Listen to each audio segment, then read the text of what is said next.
ایک اور عمل ہے، وہ آپ اگر کر لیں، یہ اس کے لیے بھی ہے جس نے قربانی کرنی ہے، اور یہ اس کے لیے بھی ہے جس نے قربانی نہیں کرنی اور اس کو کہیں سے قربانی کا گوشت مل جائے۔ یہ سب کے لیے ہے۔ ایک بوٹی لے لیں یا ایک گوشت کا ٹکڑا لے لیں۔ ایک بوٹی سے لے کر گوشت کے ٹکڑے تک یہ عمل ہو سکتا ہے۔ بوٹی سے لے کر گوشت کے ٹکڑے تک یہ عمل ہو سکتا ہے۔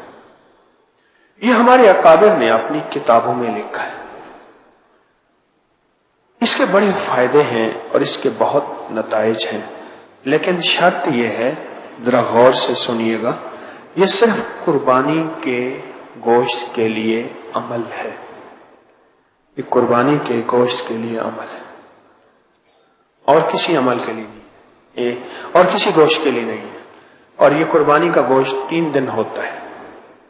ٹھیک ہے، میں پھر اس کی وضاحت کروں گا، اس کی وضاحت پھر عرض کروں گا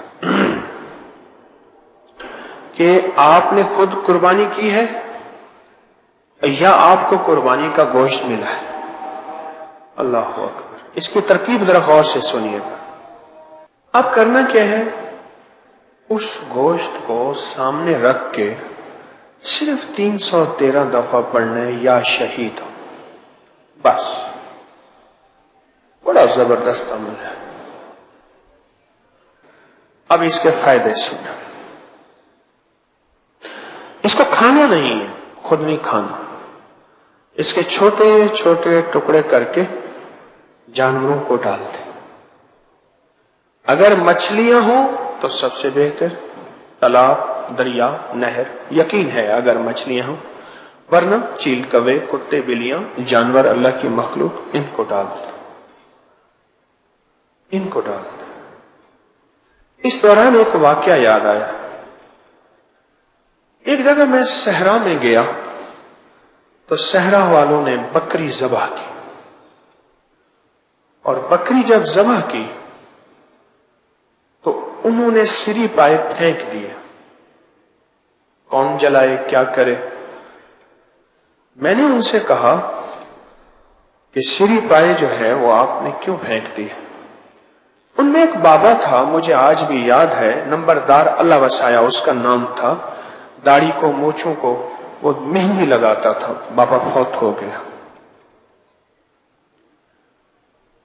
اس نے مجھے ایک بات کہی، اور وہ بات کتابوں میں مجھے تصدیق کے ساتھ ملی۔ کہا اکھے پیر سیاں اتھا کو میاں ہستیاں ہی ہونے جڑے نظر نہیں آندیاں، ول ہونا دے تحفے تحائف دینے سے نہ تو ول ساکو کھاوے سے۔ اگر سارا کچھ ایسا خود کھا ونیوں، سب کچھ اگر ہم خود کھا جائیں، تو ایسے لوگ بھی ہوتے ہیں جن کے لیے ہم کچھ چھوڑ دیتے ہیں، وہ پھر کھاتے ہیں ورنہ ہمیں کھا جائیں۔ اب یہ گوشت کا مقصد سمجھ آیا؟ اچھا، اب آپ کہیں گے قربانی میں تو اتنا گوشت، اتنے چھچڑے، اتنی سریاں، اتنا کچھ ہے، لیکن میں کہوں گا خود چھیننا اور بات ہے، ہاتھ سے دینا اور بات ہے۔ اب نقطہ سمجھے؟ ایک ہے خود اٹھا کے کھا لینا، ایک ہے گرا پڑا کھا لینا، ایک ہے آپ اپنے ہاتھ سے اللہ کے مبارک نام سے اسے بابرکت بنا کے دے۔ اب کھائے گا کون؟ یہ چوڑا، خبیث، کافر جن تو کھا نہیں سکتا۔ نیک، درویش، اللہ کا ولی جن کھائے گا، اور وہ آپ کا محافظ بن جائے گا، آپ کا گارڈ بن جائے گا، اور آپ کا ساتھی بن جائے گا۔ کئی واقعہ جو ہمارے بڑوں نے اس کے مشاہدات، تجربات، واقعات میں فوائد لکھے ہیں، اب وہ فوائد ذرا سنتے جائیے گا۔ جو فائدے ہمارے اکابر نے، بزرگوں نے اس کے لکھے ہیں، کس کے؟ گوشت جس پہ اول آخر 3 دفعہ درود پاک اور 313 بار یا شہید۔ پہلا فائدہ یہ لکھا ہے کہ جو بندہ یہ عمل کر کے بے زبان جانوروں کو یہ ڈالے گا، بس لفظ اتنا ہے، بے زبانوں کو ڈالے گا، تو اللہ پاک جل شانہ اسے بے زبانوں کی دعاؤں میں حصہ عطا فرمائے گا۔ بے زبان دعائیں بھی دیتے ہیں، بد دعائیں بھی دیتے ہیں۔ میں کہتا ہوں میرے پاس تو بڑے واقعات ہیں، بڑے مشاہدات ہیں۔ دوسرا فائدہ یہ ہے کہ جو بندہ اس کو پڑھ کے بے زبانوں کو ہدیہ صدقہ کرے گا، اللہ پاک جل شانہ کو اس کو ناکہانی ایسی آفات سے بچائیں گے جس سے اس کا کوئی عضو معطل ہو جائے۔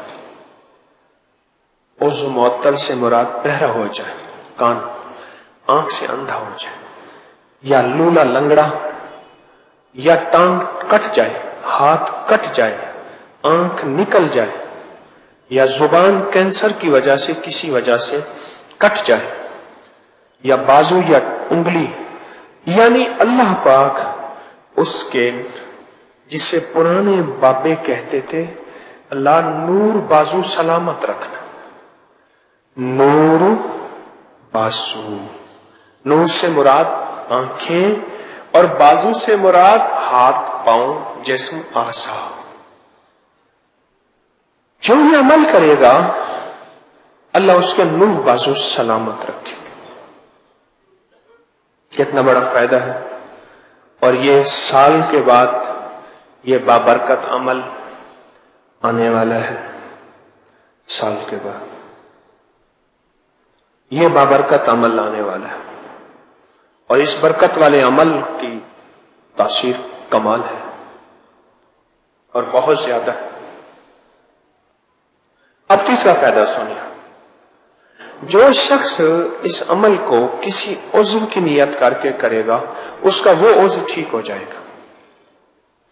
مثلا گردوں کا مریض ہے تو گردوں کے بدلے اللہ اس گوشت کو، وہ گردوں والا گوشت ٹھیک ہو جائے گا۔ جگر کا مریض ہے، کسی بھی تکلیف جسم میں کوئی تکلیف ہے اس تکلیف کی نیت کر کے کرے گا اللہ اس کے بدلے وہ تکلیف ٹھیک کر دے گا۔ اور چوتھا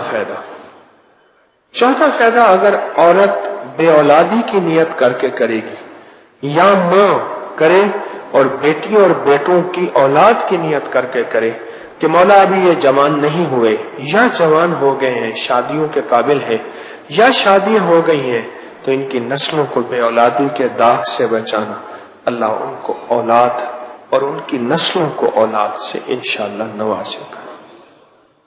کتنا زبردست عمل ہے، کتنا زبردست عمل ہے۔ اور انوکھا فائدہ بتاؤ جو مجھے ملا، ملنے سے مراد جو مجھے سننے میں ملا، پڑھنے میں ملا، اس کا انوکھا فائدہ وہ یہ ہے کہ جو بندہ جتنے بڑے گوشت کے ٹکڑے پہ یہ عمل کرے گا اللہ پاک اتنا بڑے سونے کا ٹکڑا اسے عطا کرے گا، اتنا بڑا۔ اور دوسری ایک اور بزرگ ساتھ بیٹھے تھے، انہوں نے یہ بیان کیا، دوسرے نے بیان کیا، اور میں کہ اتنا بڑا اللہ اس کو رزق اتنا وسیع عطا فرمائے گا۔ اس کا دوسرا معنی یہ ہے کہ ضروری نہیں سونے کا ڈلا، سونے کا ٹکڑا، سونے کا پیس ملے، اللہ پاک اتنا زیادہ اس کو وسیع رزق عطا فرمائیں گے، اتنا بڑا رزق اللہ پاک اس کو عطا فرمائیں گے، اتنا بڑا رزق اللہ اس کو عطا فرمائے۔ اگلا فائدہ سنیں، اور بہت زبردست فائدہ ہے۔ جو شخص اس کو نسلوں کے نصیب اور مقدر کی نیت کر کے کرے گا، نسلوں کے نصیب اور مقدر کر کے نیت، نسلوں کے نصیب اور مقدر کی نیت کر کے کرے گا، اللہ اس کی نسلوں میں فقر، فاقہ، غربت اور تنگ دستی، اللہ اس کے نسلوں کو فقر، فاقہ، غربت اور تنگ دستی سے بچائیں گے۔